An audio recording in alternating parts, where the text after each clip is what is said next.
Today's devotion comes from 1 Peter chapter 2, verses 9 and 10, and then verses 11 and 12. Reading first verses 9 and 10. But you are a chosen race, a royal priesthood, a holy nation, a people for God's own possession, so that you may proclaim the excellence of Him who has called you out of the darkness into the marvelous light. For you once were not a people, but now you are the people of God. You had not received mercy, but now you have received mercy.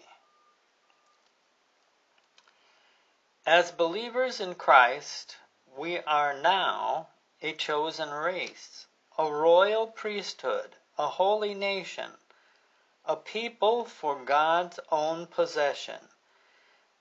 That means we now belong to God. We have given up the person we once were, and we now proclaim how excellent our God is that has brought us out of the darkness into His light. For us to be able to do this, our lives must change. If we read on, verses 11 and 12, Beloved, I urge you, as aliens and strangers, to abstain from fleshly lust, which wage war against the soul.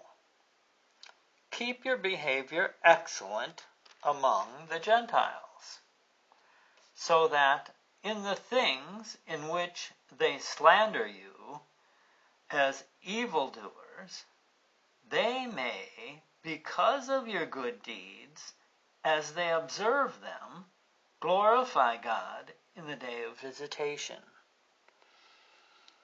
He says here we should abstain from fleshly lusts, which wage war against the soul. These things can come in many forms, not just sex and drugs and things like that, but anything that may take us away from God. For example, there's nothing wrong with a good game of golf.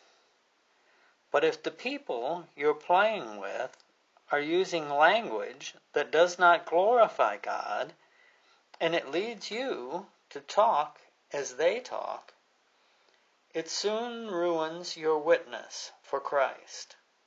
Or after the game, you go and sit around the bar and talk nasty.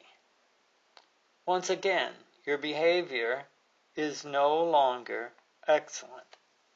I don't mean to pick on golfers.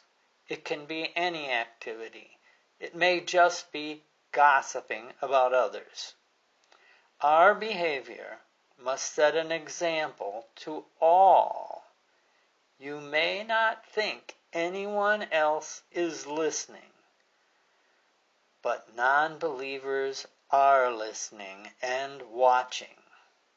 Try being an example for Christ this week.